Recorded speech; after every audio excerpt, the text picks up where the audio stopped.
All right, all right, all right. Let's talk about all the stupid things going on. I don't even know what. I don't even know. Oh my gosh. like, uh, um, where to start? I'm just gonna start with some social media posts that I've been screenshotting.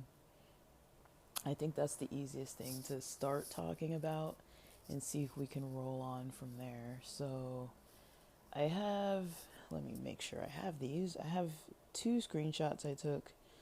Um, one last night, one this morning. One was off Instagram of a person who was posting um, some information. The title was uh, Stay Informed, Stay Aware. Um, Project 2025 Presidential Transition Project. So I'm going to go over this list. And then there's another one from Facebook where it's a, I don't know if I would call it's not I don't like to say it's not a friend because I don't want people to assume I have an enemy with this person. I'll say it's someone I met in a religious environment back in the day when I was kind of more socially involved in those circles, like more hardcore. And they had a post, which was, I felt like it was good.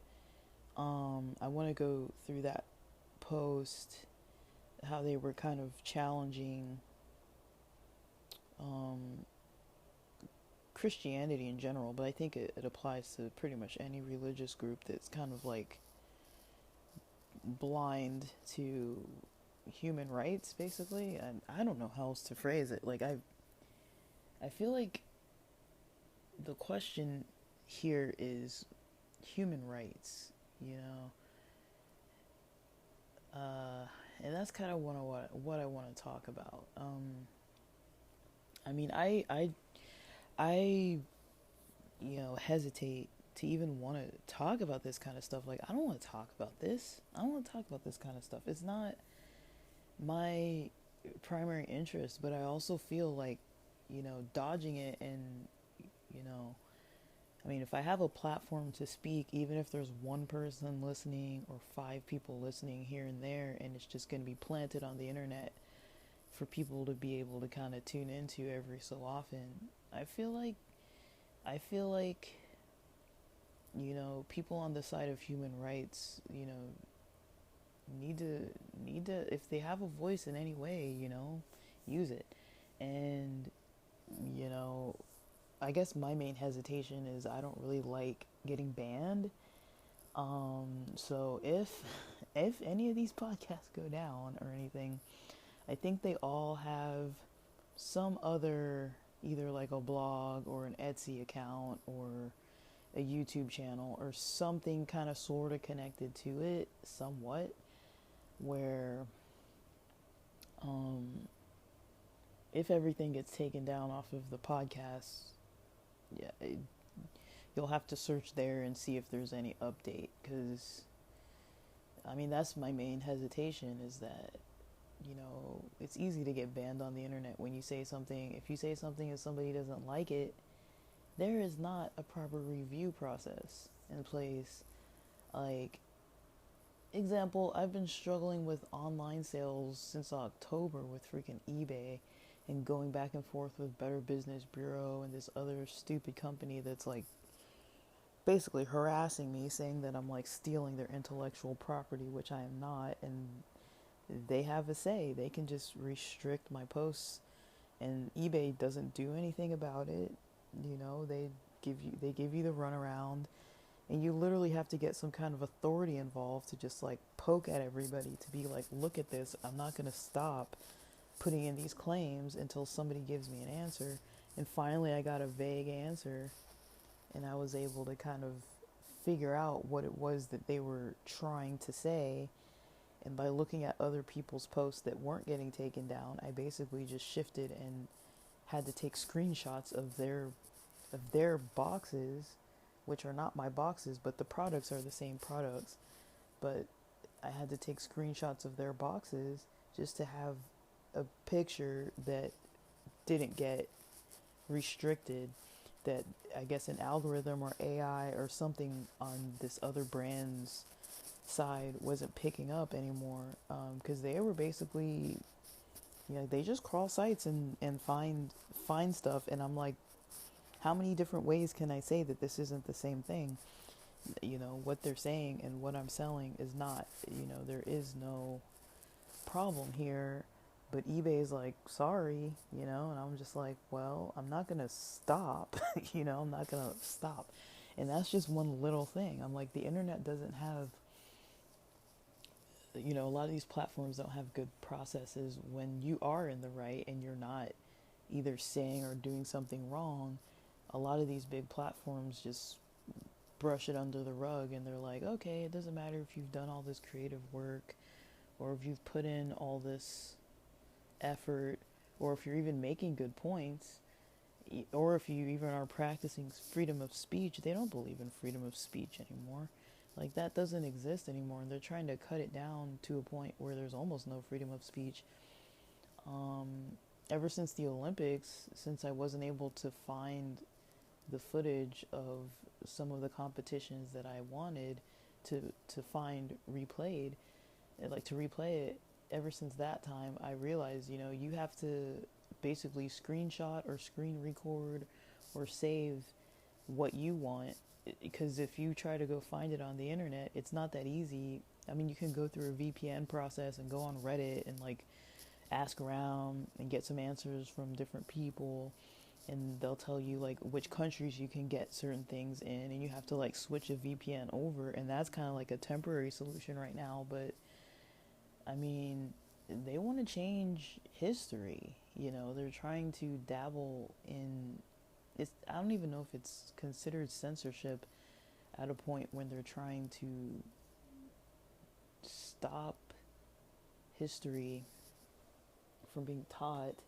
Even though we're taught some limited version of it, it's like you want to limit it even more and tailor it to some other viewpoint even more than it already is.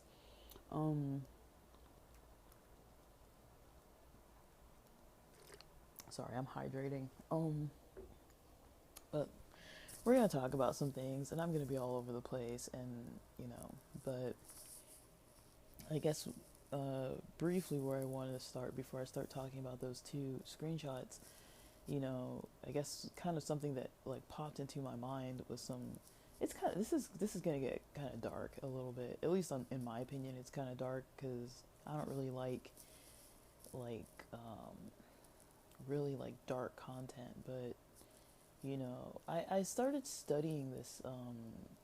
I don't know if you can call it studying. Maybe I went on some rabbit hole for like a weekend and really like damaged my brain, literally. Like watching, like I lost sleep over it, literally. Like I was watching these videos a while back, because it started with going down the rabbit hole of people crossing the border, where there are different like, I guess, areas along the border of U.S. and Mexico, in various places. It wasn't. I don't think it was only like San Diego. I think it was like Texas. I don't remember where, but I started watching these Peter Santinello videos about, him interviewing Border Patrol, him interviewing, I don't know if it was him or like what, like there were some other types of shows, I guess, from the UK maybe, where they were kind of like checking on different people, different groups of people, coming into, I think customs. I think it was customs, some kind of customs situations.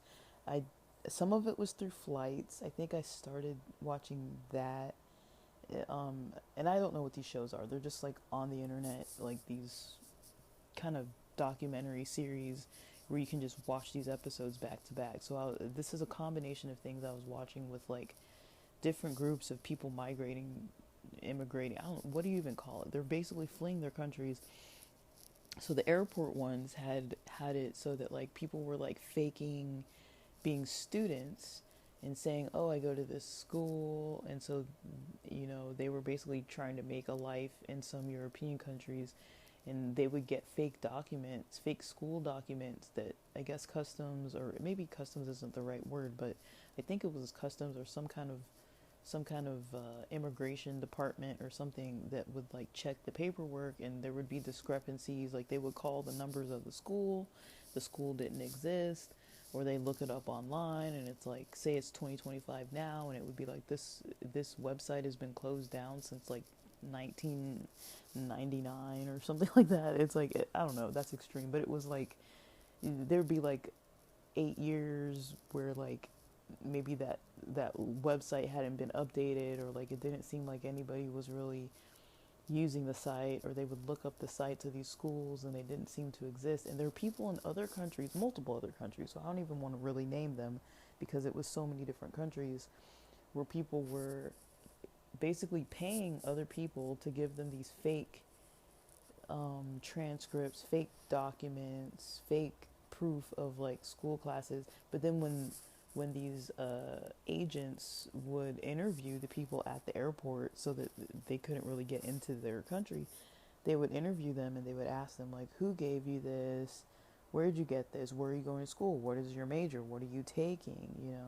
And they couldn't even answer the questions. And it's like, okay, if you don't know what the name of your school is, but you're literally going there, and you say you're a student, and you say you're going there, and then they just send them back to where they came from, or they get in trouble. They were doing this with trucks, where there would be trucks where people were coming in, and they'd have to go through those way stations, or whatever kind of stations they are, where you'd have to get, like inspection, or you'd have to just go through the list of questions of like, what are you carrying? And they use these like, I guess it was like some heat detection device, where they would see people just like coming into the countries. Like they would detect heat, and then they'd look into these trucks, and there'd be just like people crammed in these like trucks, and like those were just a couple things. And then there were the other people with the boats that were like sinking, and like these crappy rafts where they would cram like all these people onto these like these things, and there'd be these traffickers who were basically taking money and just giving people these flimsy life vests and these big like these inflatable rafts, basically like pool toys, and almost like some of them weren't even, it wasn't like realistically like safe, and they were like crossing these bodies of water and oceans and stuff. And that was just one part of it, just seeing how many hundreds, thousands of people are trying to flee from certain countries and getting into other countries and coming in through different borders and all these different things. And I'm just like, oh my gosh, like what is going on? Because I'm like, where is this coming from? There's something else where this is coming from. Like their economy is crashing all over the place, and it's like, food shortages, job shortages, all kinds of problems. Dare I say that the United States oftentimes has dabbled in these other countries throughout history, and a lot of it has gone by the wayside, and now these people are trying to leave. A lot of it seems to come from that. I don't know what percentage, that's part of it. There's other issues, but I don't know. And then there were these other types of videos where they kind of showed, because usually it was like, they're showing the people getting caught, but then you don't really hear what happens after the rest of the story. So then it's like, you would assume, okay, they send them back to their country, or they send them back somewhere. They're like, you can't come in here, by like gates closed, doors closed, like get out of here. But that's not the end of the story. Like when you start following the trails of these stories of what happens to those people afterwards, it's like that becomes a whole other problem. So then there's this other issue of people who are just either stuck in some kind of system where they're like between countries. I mean, technically, they might be on the land of the country they were trying to flee to, but they're not necessarily involved in the country. They're like detained, but it's not in a jail system. They're not tracked, or there's no knowledge that they're somewhere specific. I don't think they have communication with the outside world, and they're basically just like, there are places that are so bad where it's like, it looks like almost like a warehouse with nothing but no furniture, just a warehouse. Just if you could just think of like how big a warehouse floor plan is, just an empty gigantic warehouse or a hangar, like something that size, just some massive space that has walls and a ceiling. Some of them even have dirt floors, and it's just people as far as you can see, just like in these buildings, with people with guns basically holding them hostage in these buildings. And they'll give them maybe like a bowl of something that looks like Chef Boyardee, like SpaghettiOs or something like that. Like I don't know how many of those they get a day, but maybe like a bowl of that a day. And it's just like, I've seen them with just like African men. It's just like as far as you could see in the whole hangar or warehouse, just seated on the ground. They can't leave, they can't move, they can't do anything. They're just like in there.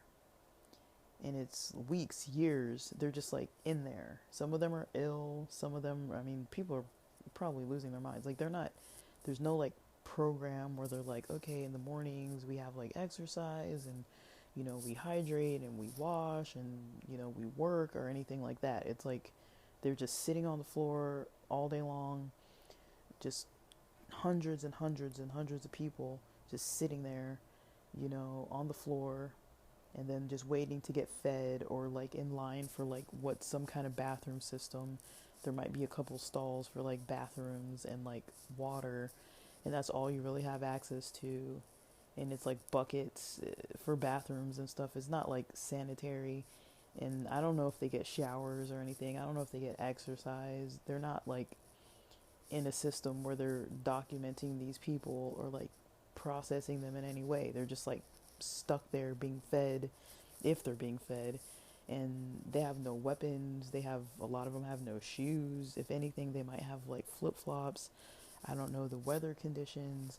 A lot of this is in like it seems like it's in some kind of like Middle Eastern countries, and there's Africans, and it almost looks like slavery. I don't really know for sure. I'm like, I don't know what happens to these people because they're not really given a voice. Um, and they show some women too, and some they, I guess they separate the men and the women. I don't know where the kids go, because some of these people are fleeing with children. I've almost never seen children in any of these videos past the time where they get caught, and you just think like, what's going on here? Like, because people are still coming to these places. It's not just the U.S. Like, people are fleeing to these like more westernized countries, and it's like there's no system for them to get processed. It doesn't seem like anything's really happening. My best guess is trafficking. That's my best guess, because I'm like, if you're not sending them somewhere else, like there's no systemic way where you're like putting them on a ship and like getting them, just dropping them off in like Egypt or something. I don't know, like just put them in some other country, even like just send them away. Like, they don't seem like they're leaving. They just, new ones come in and they just put them in the same warehouse with the other ones, and then they just have guards posted up basically. And these people probably know not to act up because they'll get shot, or probably, you know, punished in some way that is probably extreme. Like, you can tell they're very submissive, and there's probably a reason for that. There's some other stuff probably going on, and it's like, okay, this is kind of where, I mean, this was like pre-elections, pre-elections. This was like before November. When I was looking into this stuff, I want to say it was in like July or something, July of 2024, somewhere before then or near then. And I was just like, this is disgusting. Like, I don't even know what it is. And you know, there's always going to be multiple sides to every story. It's usually people that are like, the people that usually seem to talk on camera where they're interviewing them, it seems to be the same story. I'm a young person, even educated or not educated, the education system in their country, even if you do get a degree, it's not worth it, or you can't afford the education because it's too expensive to even go, and they don't have loan systems. And how are you gonna afford something if you can't get a job? And so you don't have any work, and then you're basically a young adult with no work, and you're like, well, let me risk it and try to get to some other place where I can work. And then they get caught. They either borrow money from people or stow away somewhere, or find some kind of corrupted system where they trust in somebody and give them money to try to get them at least the transportation to a certain area.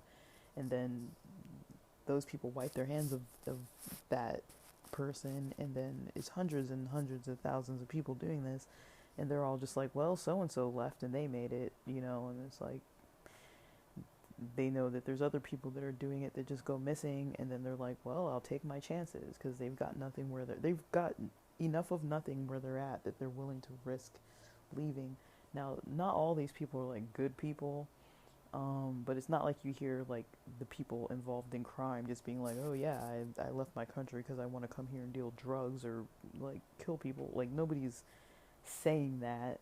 Usually you hear from the people um, that are trying to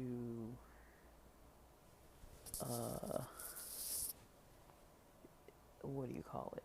You hear from the people that are trying to kind of they seem like they want to make, opportunities for themselves, but they're not able because they don't have the paperwork or their permission or whatever it may be to kind of leave that country or go into this other country, whatever the country may be. Because it's not just the U.S. There are multiple other countries. Like like pretty much, yeah. Any country that has like an all right economy, people are fleeing to these places, and there are also like different types of security systems that are like capturing these people, and I don't think they're being treated humanely, and I don't think anybody's really talking about it, and I don't think anybody wants to do anything about it. That's a whole bigger problem that I don't even know how you could even like resolve that issue, because it's like, well, if nobody's resolving the issues in the home countries, if it's either they're leaving because of wars or some other, there's so many different reasons why people are leaving those places. But I mean, if I were in their shoes, I don't know if I'd want to stay in those countries either. But then the way to get out, like, you can't really send documents and paperwork and then wait for like 8 years, 15 years to hear back and see if you're accepted. you know um you need an answer now. You need to feed your kids now. You need to like get money now. You're not trying to um wait for like that long. So the systems to get in are just too long of a wait. And even if you, like, say you don't even have an address, like, where are they going to send you the correspondence? If your house just got blown up, it's like, where are you going to get your mail? It's like, even if you did get permission, how are they going to contact you? you know I don't know, like, because that's kind of where I started looking at things, where I'm like, this is messed up. Like, I don't even know, like, I have no clue what the solution would be for something like that. I have no clue what the solutions would look like. I really have no idea. Like, because even here, even if you have stuff and you're trying to, like, sell it or something, it's like, if the economy's bad, people aren't buying it. So you think about other countries, it's like, if their economy is even way worse, it's like, how do you even get to the place where you have stuff that you could even sell? You'd have to either grow something, which takes time, and you'd have to have weather conditions or water conditions or nutrient conditions where you could actually grow something that you get those supplies to grow it, and then you sell it, whatever that may be, tomatoes, whatever the heck, to sell at a market, and is it something that's like something people need, you know, and you'd have to rely on like the growing process and the product process and all that just to make a profit. And can you grow enough of whatever it is at the rate that you need to make the money that you need consistently? And if it's in a place where people don't have any money, how are they paying for your product? So it's like, even when you think about it at the simplest level of like, I'm gonna start a little business over here, it's like it's not that easy. You know, if you live in a place that you don't have the opportunity to even get anything to sell to get the money, or nobody has the money to buy anything, or you're going to be at risk of somebody robbing you because you have something that they want. It's like, I don't even know how even at like a basic level of like having your own business, how you would even make that work. Some people do, but it's like not everybody can be doing that. And so it's like, even if you can't just make it on your own, um how are you gonna make it work? um like, the world is in a big crisis right now, and I think it's easy to not see it, but it's worldwide. It's not just the US, it's everywhere. And I mean, so if I try to dial it in to even just like the US, it's like, I don't know if we can solve US problems without solving world problems, because the world's problems are going to affect the US. And then we've got these crazy leaders, if you want to even call them leaders. I need to find another word. They're not leaders. There's something else.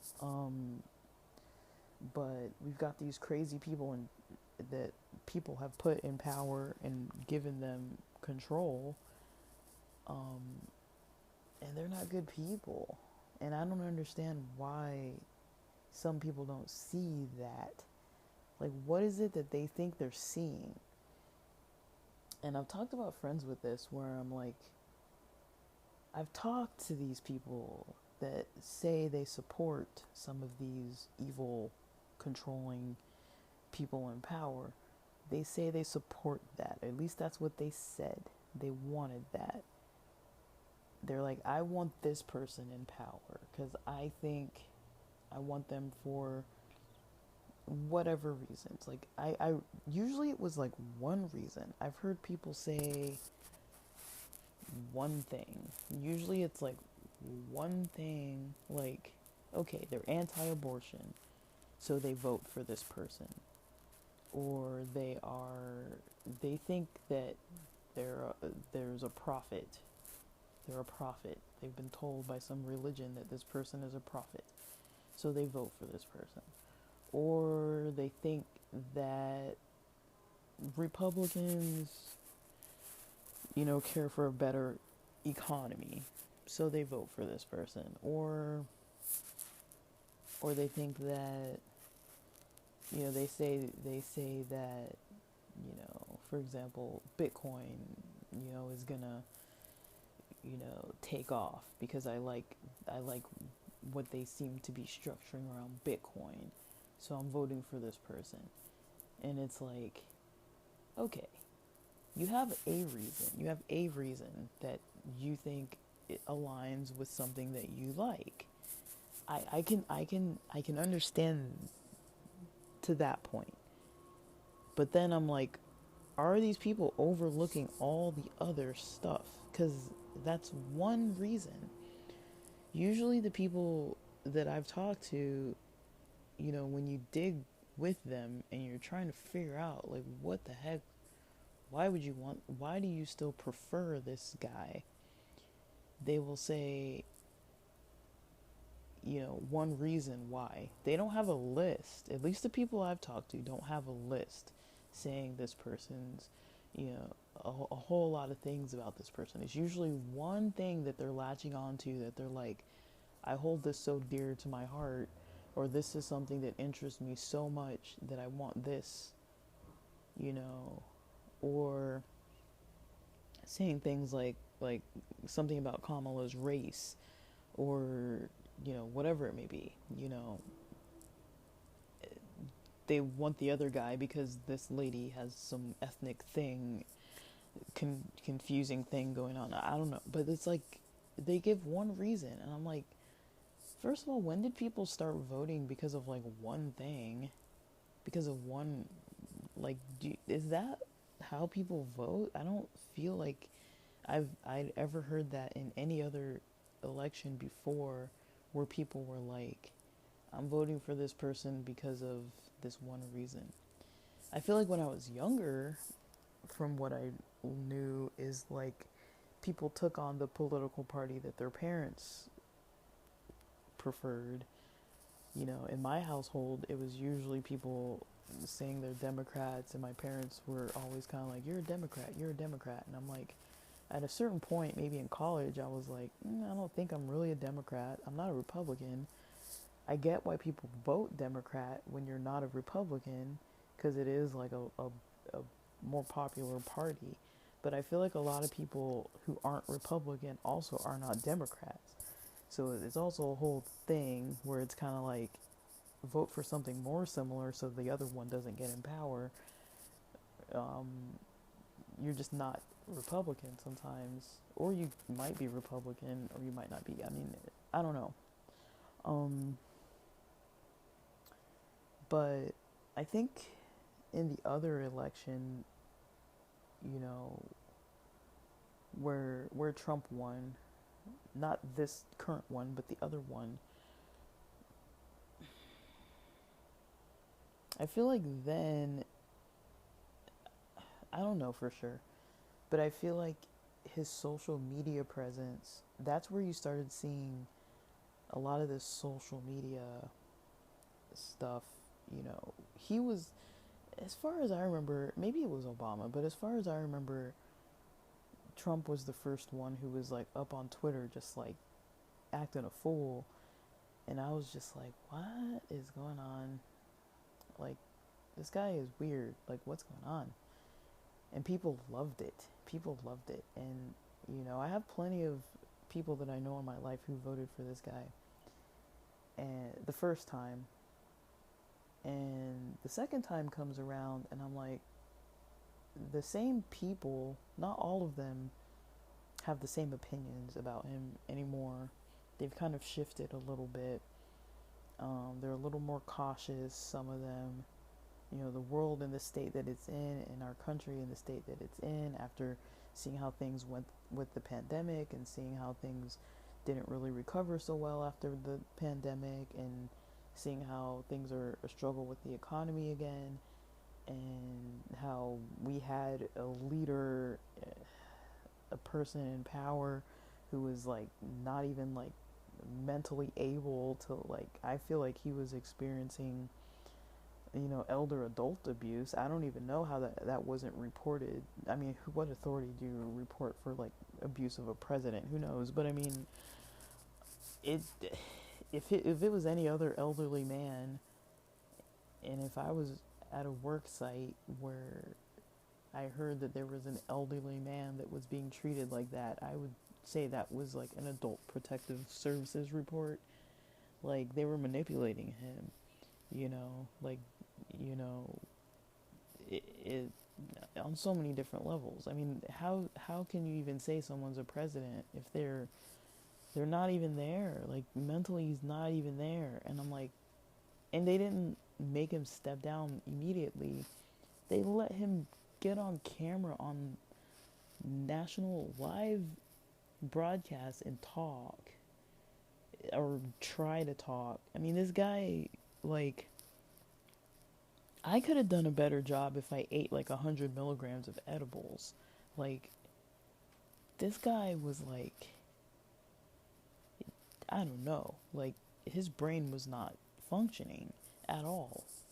And I'm not saying like, I'm faulting him for having health problems. I mean, who knows? But I mean, it's just disgusting to see. Like, I was disgusted. I was like, this is worth vomiting over. It's worth vomiting over seeing somebody be allowed to speak. when they literally can't even remember what the topic is, and they're just out of it, falling asleep and stuff. It's like what is happening? Like, this dude's not okay.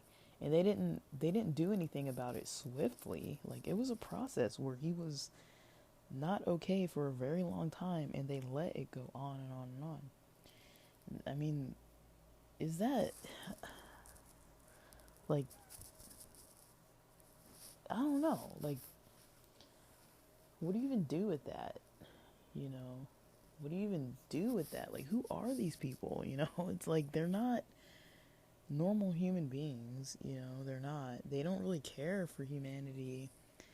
You know, even someone who's a leader, they can't even like take care of him. It's like, doesn't he have family? Doesn't he have somebody in his corner that's like, don't let this guy speak. Don't let this guy be president anymore. Like, they should have handled that way earlier. It's like, what are you doing, guys? Like, what are you doing? But I said I was going to read these things. So, I have to keep drinking water. My throat's dry because I have this heater on because it's freezing.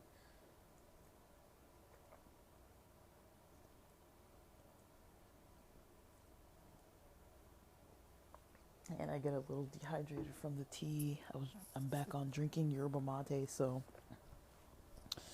All right. Project 2025 Presidential Transition Project. So, these are the things. It's a list. I would call it a short list, but it's pretty lengthy, but it doesn't cover every single possible thing. It doesn't cover every possible thing. So I'm just going to read the list. It says, and these are the things that they're trying to change. That, our current president is trying to change all of these things. This is where he's going. End no-fault divorce. So they want for divorces to be affected, for someone else to be able to call the shots on your divorce. Complete ban on abortions without exceptions. So there's not even so basically making abortions illegal. Ban contraceptives.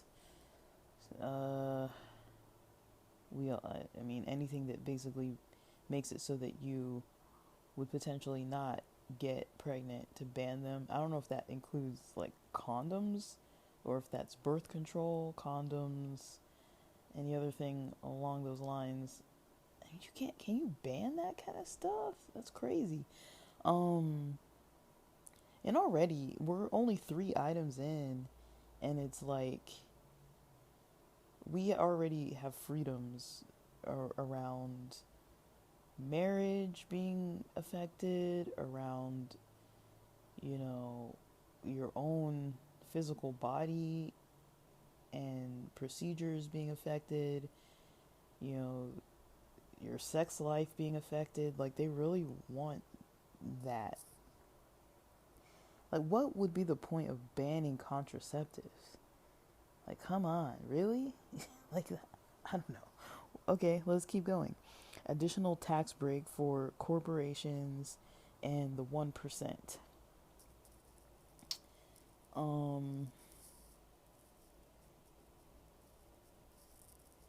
I mean, I don't know what the additional tax breaks would be. I don't know. This could go multiple ways, and I don't want to get way into it, but you could go a direction of saying it depends on the tax breaks, but it's assuming that other people can't get the tax breaks, but this is more of an elitist type of thing. But I could see it going in different directions. As someone who's kind of dabbled in like business and stuff, I would say I kind of understand why corporations, or even the 1%, dare I say this? I'm not saying that I fully agree with this. I'm just saying I kind of understand if there's no incentive for a corporation or someone who's in the 1% to be employing other people, they're going to take their business elsewhere. And this is where all the outsourced work comes from, is because they realize, well, I'm a business, I want to make a profit. If I can't make a profit by hiring Americans, I'm going to go to India or the Philippines and hire all these remote workers. So it kind of it does affect the economy if a lot of major corporations do start looking outside the US, because it costs too much money to hire an American worker, because they've got to have benefits and they've got to have minimum wage. And then when it comes to taxes and things like that, if they get a hit, they're like, I can just hire this dude in the Philippines to work for like no money, and I can make more money off of this one guy who works less, gets paid less, and does more work, and I get more profit out of that than hiring someone where you have to follow laws where you're appropriately paying them and giving them benefits. I'm not saying I agree with it. It's greedy as fuck, but on a money side, if you're looking purely at numbers, it doesn't help for corporations to not hire Americans. It doesn't help if Apple and Google and all these places are like, I don't want Americans working for these places. I'm going to go hire somebody from some other country who can do more work for way less money, and I get some international type of tax break off of that, and I don't have to follow all these American policies. I get that. I do get that, but I feel like there's more to it than that. So I'm not going to say that it's definitely all good at all. Because tax breaks are like scam the system. That's kind of what I see. It's like allow them to get away with things so that it benefits them but does not benefit everyone else. That's another side of tax breaks, and that's another side of things. But I mean, I can say that there is another side, as far as I've studied with other stuff with tax breaks and corporations and things. Like when I have looked more into the finance side of that, when you look purely at the numbers, it's like I get it now why these companies are doing this. I'm not saying I agree with what they're doing, but it comes from a place of greed, money, profit. I get that. And then, I've even questioned it on my own self. I'm like, okay, when I try to do stuff, when I'm selling things, and I'm like, I probably don't want to hire this person. I'd rather hire this other guy. Like I'll make more money if I hire this other dude. I get it. I do get it. I'm not saying it's right, but let's keep going. Higher taxes for the working class. No, I don't think there should be higher taxes. I would like to see where the tax money breaks down. I think that should be a requirement, that they should have to show us where our tax dollars go. Like they should have to show me when I send in my money to pay for my taxes. They should have to send me back a report of what percentage of what money went to what place, and it should be broken down and like itemized. I should get a receipt that shows specifically where my money went. I would like that. If they are going to increase taxes, I want to see where my money is going, because taxes are always getting increased. Like we get taxed more. Everything costs more, so taxes are higher. We get taxed more. I live in California, so we really get taxed a lot. People leave this country because of taxes. Companies leave, they leave the state because of taxes. Companies leave California. It's hard to start a business in California. Do you know how much you have to pay to open an LLC in California versus other states? Hundreds of dollars more in California you're paying annually just to have an LLC open. Some states it's like $40 or something. Out here it's like over $600. I don't even know how, like a year just to keep it open. And that's just the start of things. You still get taxed on all of it and all that kind of stuff. And, you can try to play the system, but the more money you make, the more likely you are to get audited. Then they come after you, and then I don't need to go into it. It's like a whole thing. But higher taxes for the working class, without any receipts of where things are going, I don't think that's going to help, because I don't think the money is going to the right places. It's going to like the Ukraine or whatever. Like like people are saying too, it's like, okay, there's money to help the Ukraine, but you can't help North Carolina, you can't help Hawaii, you can't help the LA fires. It's like, but we can help the Ukrainians. you know I don't know, like, it's crazy stuff, guys. Elimination of unions and worker protections. I mean, there's always going to be that. Whenever you see unions coming up, usually that happens because there's some form of exploitation happening in a company. And so usually that's when people are like, we need to form a union. Unions don't always help the worker. They can get screwed by forming a union, but in a way it puts pressure on a corporation to be like, you need to like hold up your end of the bargain and not exploit your workers. Raise the retirement age. Was the retirement age like 65? Like, do you want to raise the retirement age? Like, can people function at an age past a certain level, and do you really want them working? And do people hire these people? Because when you're older like that, it's harder to get hired. Cut Social Security. I mean, that's already happening. But Social Security is something you've already paid into. So if they're cutting it, I don't know where the money would go. Cut Medicare. That's not a good idea.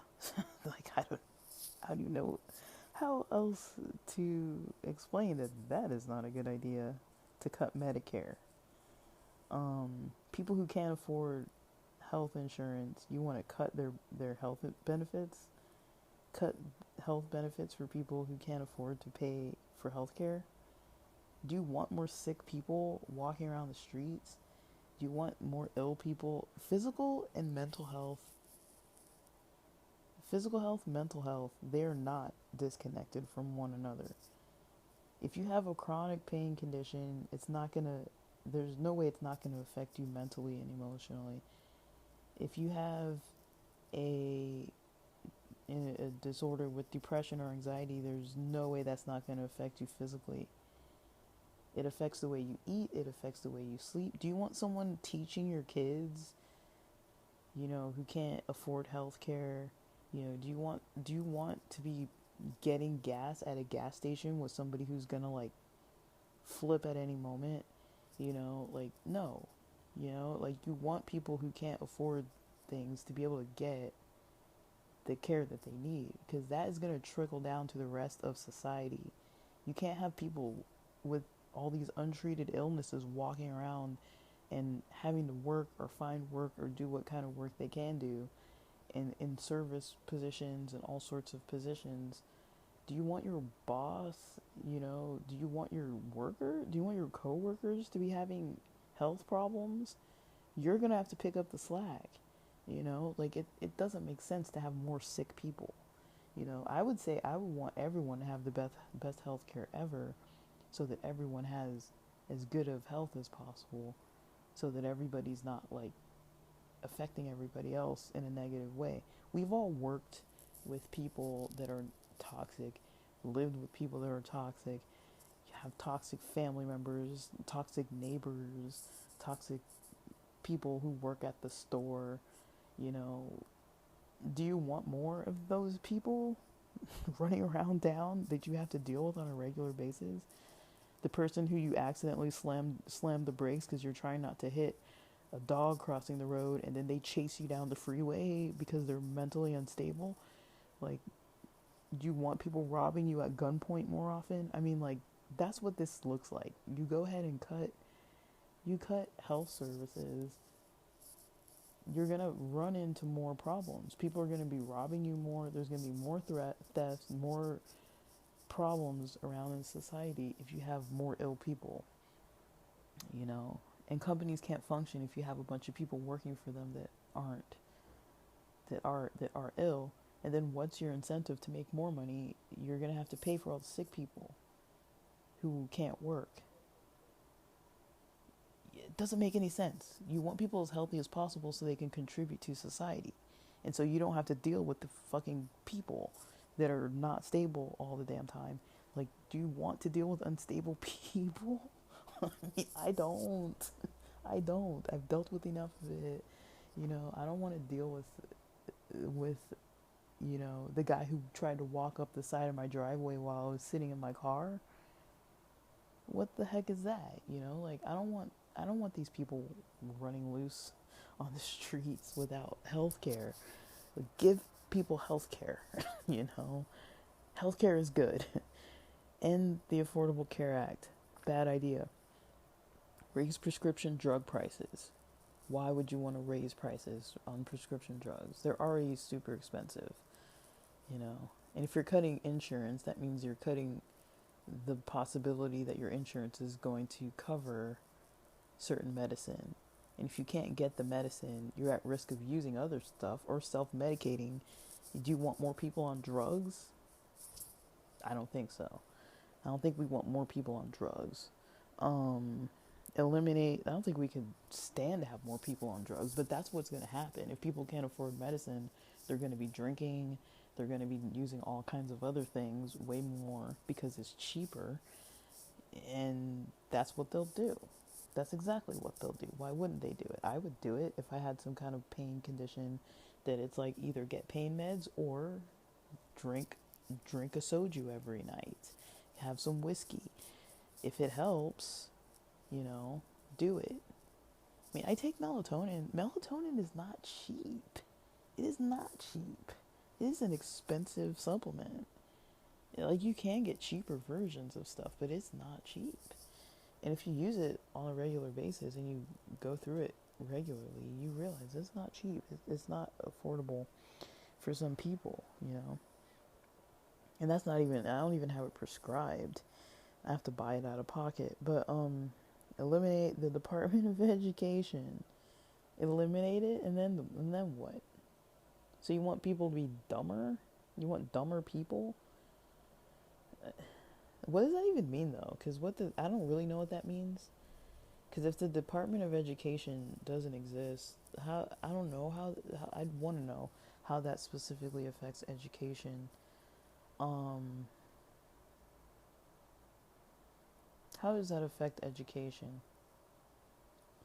I need to be educated on that because I don't really know. I'm sure it does affect it, but does that affect how teachers are hired? Does it affect the public school system? A lot of kids in public schools, use the programs for their breakfast and lunch programs because they have like a food insecurity problem in their homes. Does it affect that kind of problem? Can we afford to not have public schools doing well or worse than they are now? I mean, they're kind of on shaky ground, but I wouldn't want public schools to be worse. I'd want them to be improved. I'd want them to be better. Health education, like, really, you wanna dabble with messing with that stuff? These are basic things, guys. This is starting to look like another country. This doesn't look like the US. Like, when I see this, I think of, poverty. All of this is what poverty looks like. Why would we not want to have these things? Use public taxpayer money for private religious schools. Nope. I went to a private religious school, guys, and the stuff that you learn at those places, trust. You do not want you don't want your money going to that. I will strongly state, there were child predators at that school. Men and women teachers, at least one of each, who were dating underage children. And people said something about it, and they didn't get fired. Let me just leave it at that. The church knew. The principal knew. The students knew. We didn't care because we're like, well, we get out of class because they're flirting with each other. That's all we saw. But I'm like, oh, that's interesting that my teacher is like buddy with this one student. It's disgusting. It's disgusting. The church allowed it. These people didn't get any punishment. People laughed. We're like, this is gross. This is weird. But guys, that's just the basics of it. Like, there's certain things that we weren't taught. There was withheld information. If I wasn't raised in LA, if this was like in the middle of nowhere, like I would have come out like some, who knows what I would have known about the world if I would have depended on this religious school for my education. I wouldn't have known anything about mental health. I wouldn't have known anything about toxic relationships and abuse and what that even looks like. Like, I knew people who experienced a lot of abuse. Teachers knew about it and did nothing. You know, is that where you want your money going? Is to places that protect this kind of like religious problem? Do you want religious problems protected by your tax dollars? I don't.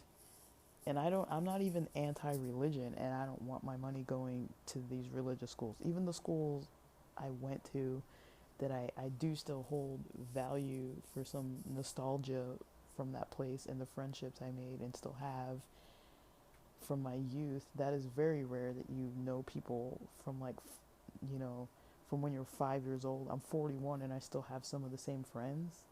That's very rare in a city like LA, and I value stuff like that. But oh my gosh, like, disgusting. Like, some of the stuff that happened at the school was disgusting, to a point where I'm like, how are there no authorities involved? Because religion protects it. And I'm just scratching the surface, because I'm trying to talk about all these topics. But you do not want private schools, you know, taking your tax money and having funding to do with it what they will, because I wasn't even at a school that was like bad. There were like 100 something kids. It only went up to 10th grade. It was in the city. It was in a city in LA. There were multiple schools by this religion. They have major universities too. Like, they're not all bad, but just from me knowing that these disgusting things happened, teachers making out with students on field trips, how is that appropriate? And then the people who call them out getting gaslit because of it, and they almost get punished because they're the ones that are like, I saw something wrong. And there were adults on this trip, other adult supervision people that did not speak out about this. Disgusting. And these people still just walk free. I know these people. I know them. And it's disgusting to me. I'm like, there's no excuse. But I'm sorry. Like, it's gross. It's gross. And this was a Christian denomination. Come on, guys. Like, no. Trust me. That's the least of it. Like, that wasn't even a school where they had a reputation for bad things happening.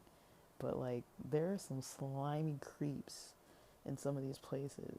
Teach Christian religious beliefs in public schools? No. Just no. Don't teach any religious beliefs in public schools. The whole point of having a public school is so you don't have to have religious beliefs. You know why you don't want religious beliefs? Because there's not one way of a religious belief. If it's Christian, there's like 18,000 different types of Christians. Like, what Christian are we talking about? You know, even the religion I was raised in, I wouldn't want that stuff taught. I wouldn't want that taught in public schools. If you want that teaching, go to the places where they teach it and go to church. Church is free. Go to church if you want to go to church. Don't bring it to a place where people aren't wanting to hear that. You should be protected from not having to deal with religious systems. I'm someone who was raised in deep Christianity, guys, and I'm against it. So, I mean, come on. I see where this is a problem. It's a problem. It is a big problem. End free and discounted school lunch programs. Don't do that. Don't end that. Why would you end that? You want your kids starving? You want kids whose parents can't afford to feed them to not be able... You want your... Don't end that. I don't even have more to say. Don't end it. End civil rights and DEI protections in government. That speaks for itself. Do we even need to talk about it? End civil rights and DI protections? No. Ban African American and gender studies in all levels of education? No. Ban books and curriculum about slavery? No. Whoa. Okay, and climate protections? Yes, we want the whole world to just disintegrate. No, don't end climate protections. Increase Arctic drilling. Don't do that either. Deregulate big business and the oil industry. No, they already have enough power as it is. They already like kill indigenous nations of people. They already go in and they're basically their own government and they go in and destroy like cultures. Don't give them more power. Promote and expedite capital punishment. No, cuz that's going to be abused. It's going to be abused. Like if you get caught for doing something and you want they want them to just push that along. I mean, they should probably they should probably promote and expedite. How are you promoting capital punishment, anyways? I don't know. What, you're gonna put ads on YouTube for capital punishment? Like, promote and expedite. But I don't know. There are other things I feel like should be promoted and expedited. Not capital punishment. Is that what you want to prioritize? End marriage equality. Don't do that. Condemn single mothers while promoting only traditional families. Don't do that either. Defund the FBI and Homeland Security. Okay, why would you want to do that? Like, I don't even. I hope this is a joke. I almost want to cry. This is like the most terrible thing. Um, uh, use the military to break up domestic protests. Why would you use the military? You have police. Doesn't the military. Aren't we at like war? I mean, I feel like we've been at war since I was in high school, maybe even before that, but like we're always at war. Like, doesn't the military need to be at war? And don't they need to be like protecting the borders and protecting our country? Like, why if you get a domestic violence call, if your neighbors are beating each other up, do you want the military posting up with tanks and guns outside of your neighborhood to end some kind of like a dispute? Oh, sorry. I misunderstood that. Domestic protests. I thought it was domestic abuse. You don't want them there either, though. Like, we have the right to protest. It's already a problem that we already aren't allowed to peacefully protest. But I don't want them coming to domestic violence places either. But I mean, we don't need the military to do that. You know, if it's a peaceful protest, you shouldn't have guns there anyways. Mass deportation of immigrants and incarceration in camps. Deport them where? They're just going to come back. Like, and why would you want to deport immigrants? You want to deport all immigrants? Our country cannot function without immigrants. If you deport them, we can't survive. Like, who do you think works in our country is immigrants? Like where have you gone where you have not seen an immigrant working? Where have you gone where there are no immigrants that are working somewhere? Like, you can't deport immigrants. If they're contributing to the economy of the country, if they're getting education, if they're educating their kids, if they're raising their children, raising a family, they're not committing crimes, and they're working or trying to get work or interested in work or education, I don't see any reason why you would need to deport someone. Now, if it's someone who's committing crimes, American or not American, that needs to be dealt with. But if it's someone who's not committing crimes and they're contributing to society in a positive way, leave them alone. because they are what we need. We need people to contribute to our American society. We don't need we don't need we don't need them to be deported. Like, what would be the point of deporting them?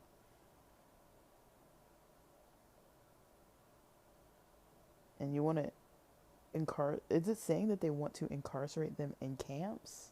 Like, put them in camps? That sounds very Nazi to me. I'm not allowed to say Nazi anymore, right? I don't know. Fuck. And birthright citizenship. Jesus Christ. Don't do that.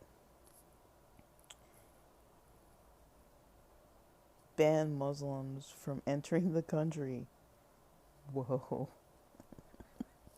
Holy shit. Holy shit. Okay, don't do that. We have a lot of Muslims in this country. How many Muslims do you know? And how many of them are problematic in your life? I personally have never met a Muslim that was a problem. I've met Christians that are problems. I've never met a Muslim that was a problem for me. Most of the Muslims I've ever met were the sweetest people I've ever known. They care a lot about their friends and their family. Jeez. Eliminate federal agencies like the FDA, EPA, NOAA, and more. Don't. And then the last one, continue to pack the Supreme Court and lower courts with right-wing judges. No. None of these are a good idea. None of it is a good idea. The only thing I can possibly sort of kind of see,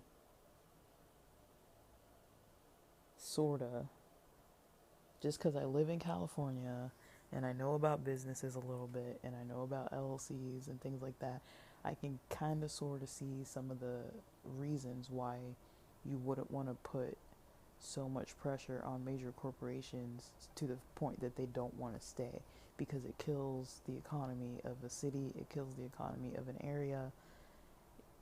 You know, if they find more incentive to go outside, then you lose job opportunities. That's the only thing that I see. But I'm not saying like that the method that they want to go about it here is right. I think they should be incentivized. I don't think that they should get like different breaks and that other people should be taxed more. I definitely be cautious with religious stuff, any religious stuff, Muslim, Christian, whatever. We don't need Christianity trying to influence this country, because it's not. The Bible's questionable at the least, you know. I mean, just look into what in the Christian Bible is manipulated. Just look into it. There's a lot of manipulated information in there. Our English translations of the NIV or the King James Version Bibles and all this stuff, you know, if you compare those texts, even the Old Testament to the Jewish Old Testament, they're not the same. You know, there's added and subtracted information. There's manipulation. Look up the Council of Nicaea. Just look up the process of the Christian church. It is corrupt. It is manipulated. Take everything from pretty much the time of Jesus, and once he was no longer living, just look into the history of how Orthodox and Catholicism was established and where it went from there. Just look into the history of it and see if you want that, you know, see if you want that. They manipulated the information. You know, early Christians didn't even believe that Jesus was God. Early Christians didn't believe that Jesus was the Messiah. Early Christians didn't have the New Testament Bible to read. The first Christians were not reading the New Testament. It didn't exist yet. It wasn't even written. And Paul is questionable. He says he studied under this Rabbi Gamliel. That's not historically accurate. He lied. It, Paul lied about a lot of stuff. He misquoted the Old Testament. I don't know how many times. I can't even count. This is the Bible, guys. This is Christianity. It's manipulated. I'm not saying people shouldn't believe in it or that it's not real, but Christianity in the English Bibles that we read is not accurate. If you study the history and just follow the trail, just the basic trail of things, early Christians were Jewish. Early Christians were then not. They were some other thing, but they were not modern. Modern Christianity is a whole other thing. It is not what you think it is. Like, you know, the first New Testament books I don't think were written till 40 years or so after Jesus was dead. Like, and who the heck was Paul? Like, he wasn't even an original disciple. Like, come on. He wasn't even there. He didn't even follow Jesus. He never even met Jesus, except for in some kind of vision or something that he says he had, that Jesus told him to do all these. You know, Paul used to kill Christians. Paul used to kill Christians, and he wrote the majority of the New Testament, and people follow his writings. Paul was prejudiced, you know, problematic, toxic guy. I mean, I don't even know. I can't go into this right now, but you don't want this.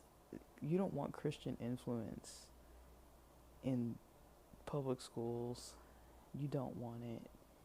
You don't want it at all. You don't want your taxpayer money going to this weird manipulated system. Because basically, it's modern day Christianity. What it is another form of political system. That's what it is. That's what it is. Catholicism is a political party. That's what it is. I'm sorry to say it. That's what it is. I'm not even saying that you can't call yourself a Christian, but just look at the history, guys. If you really are a Christian, you're not doing things the way that modern Christians are doing them. You know, early Christians followed the Torah. Early Christians, you know, even the ones who didn't follow the Torah, who weren't originally Jewish, you know, followed the Noahide laws. You know, early Christians didn't have the New Testament to pull from. So if you just wipe the New Testament and you read the Old Testament, that's what early Christians were, you know, interested in. And then you have all these letters and things that are the Gospels, and they don't even have, you know, they don't even agree with one another. There's manipulation in those. The people that they're named after were not the people who actually wrote all of them. They were written decades apart. And they were also manipulated. The Gospels were manipulated by the Catholic Church. I don't know. It's crazy. It's all craziness. But look at the Council of Nicaea and see what early Christians believed. Basically what that council is it shows the development of what was going to be added into like, okay, we're going to call this Christianity now. What do Christians believe? And they solidified the beliefs. You know, Easter wasn't really an original thing. Jesus being divine wasn't an original thing. Jesus having a virgin birth was added in. That actually comes from some kind of like Greek mythology or something. It's not what you think. It's not what you think. Like, it was developed over like a few hundred years after Jesus died to become what is now the Catholic Church. And then that eventually became the Protestant, you know, all these different Protestant denominations. So Catholicism and all the Protestant denominations are not what Jesus was doing. Jesus wasn't doing any of that stuff. You know, it's all something that was like fabricated, manipulated, changed. They changed the wording. They changed different things about saying that someone's the Messiah, they change different words, they flip different sentences around, take out different terms, teach that this means that or that means this when that's not really what it actually means. You know, look up the history of Lucifer and what Lucifer means in the morning star and all that kind of stuff. Like, it's some ancient king or something. It has nothing to do with the devil and all these other things. Like, it's fake news, guys. It's the biggest fake news story that exists on this planet Earth right now. It's not real. It's not real. Like, I could maybe respect, you know, if you want to be Christian, go back and do Christianity pre New Testament documents. Just take out anything that's written in the New Testament, and you can be a Christian if you're not following the New Testament. Like, maybe read the stuff that Jesus did, only the stuff that Jesus did or what he said, and don't read any of the other stuff in the New Testament. Like, that is probably what a modern Christian should look like. And when you look at modern Christianity, you don't see that. It's basically a political system that basically pushes beliefs on the people who come to the meetings or the church services, and they basically tell them what to believe, and it's a system of brainwashing, basically. You gotta study history, guys. You gotta study history. I hate to say it, you know, like, don't rely on just a book that somebody said is some holy book. You know, look at it, read it, find a history. Where did this book come from? Who wrote this book? When was it written? You know, original copies of certain documents. Like, why were they written at the times that they were written? And who wrote them and why? You know, not even all of the things that were written by certain people are actually who it says that it is. Like, these are, like, not the right authors. It's almost like finding out that you know, Harry Potter was written by some other person, you know, and it's like what, you know, like, I don't know. Religion is tricky, and it's there to trick you. You know, you got to use your brain and don't just read the original source. You got to go back to the history of it. Learn Greek, learn Hebrew, learn Latin, read it. If you read in the original and read the English translations, even me with my stupid brain, I can translate certain things with a dictionary, and you read it and you're like, that word's not the same. That doesn't say Jesus. That doesn't say Messiah. That doesn't say Savior. It says man. Sometimes it doesn't say the right word, and then you're taught, your pastor will get up there and be like, look, this is what it says. And you're like, when you've been reading the scriptures in the original text, it's not even the same thing. And you're just like, and then you ask them about it, and they don't want to answer your questions. Like, it's all fake. Like, the version of it that is modern day is fake. At least in the U.S., it's fake.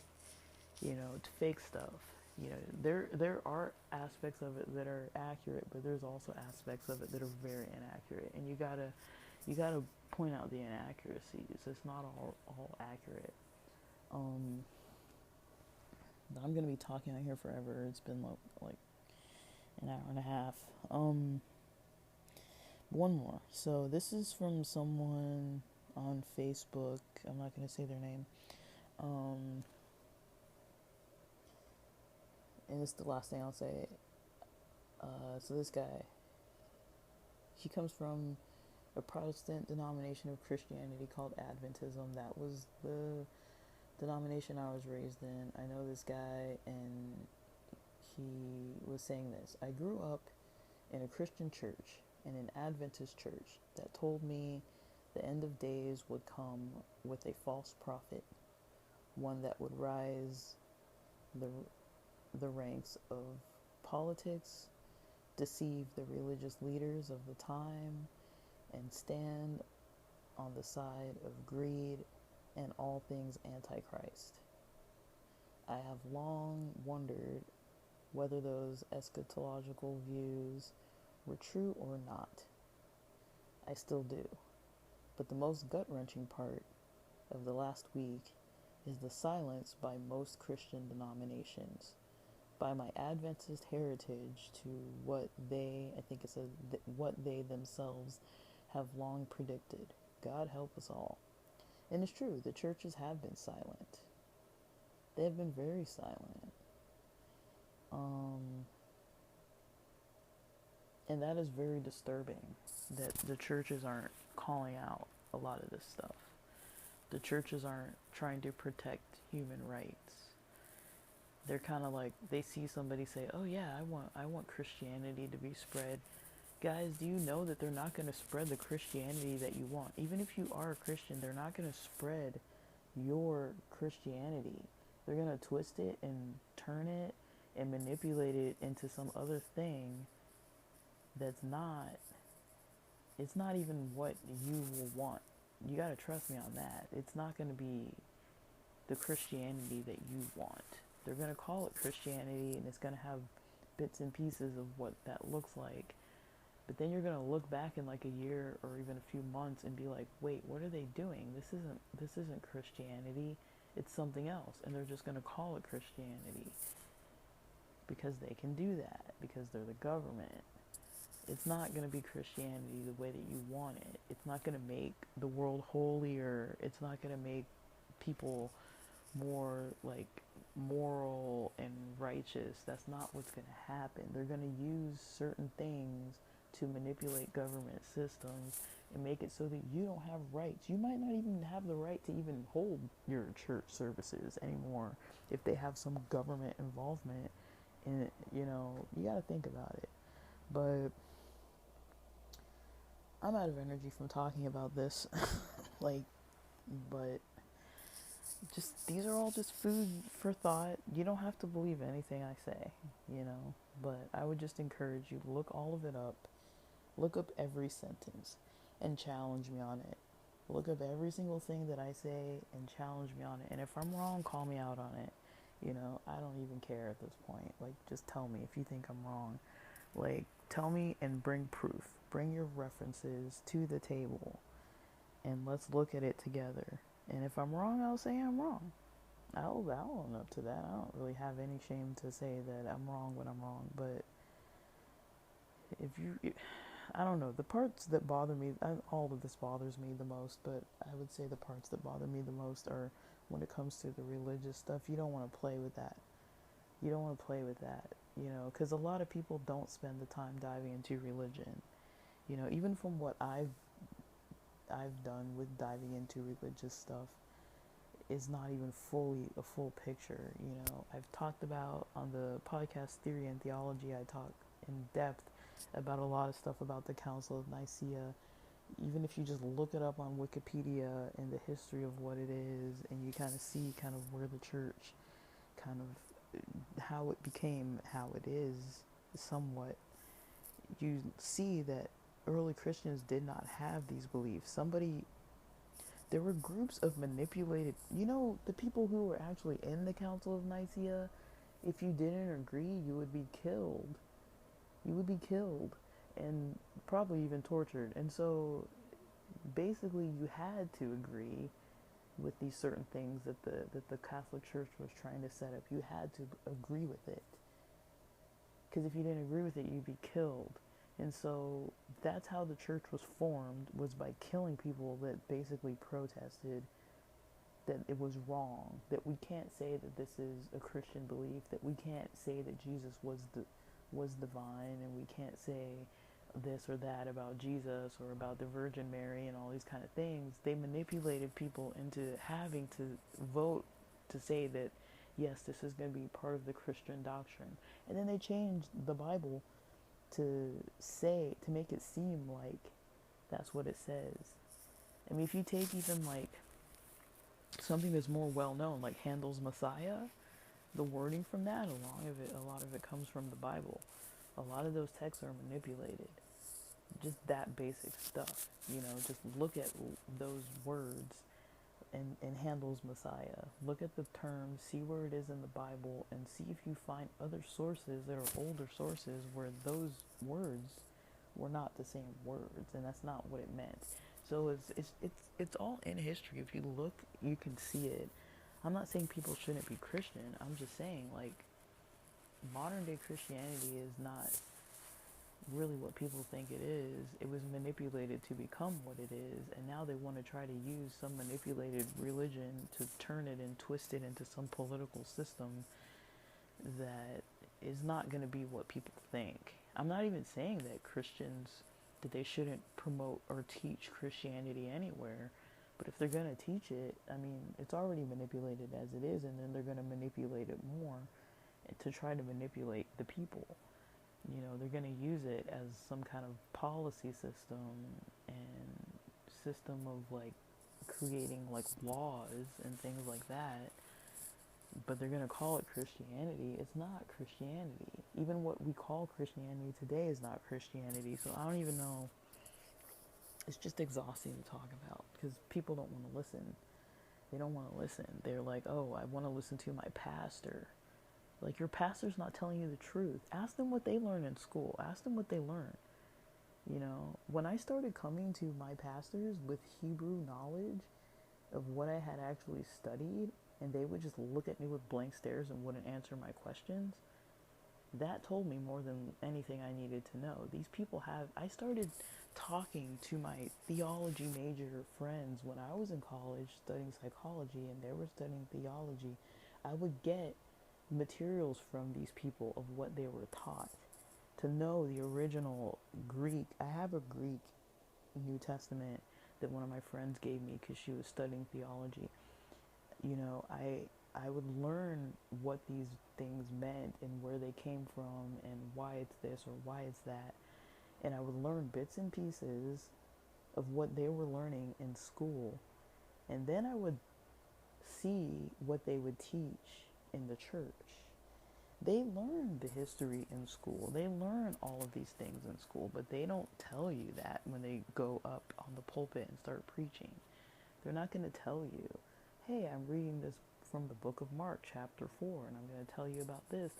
And they're not going to break it down and tell you when this chapter was written and what it actually meant and what the original Greek terminology is and what word was changed in the King James. They're not going to tell you all that because it's going to rock your faith.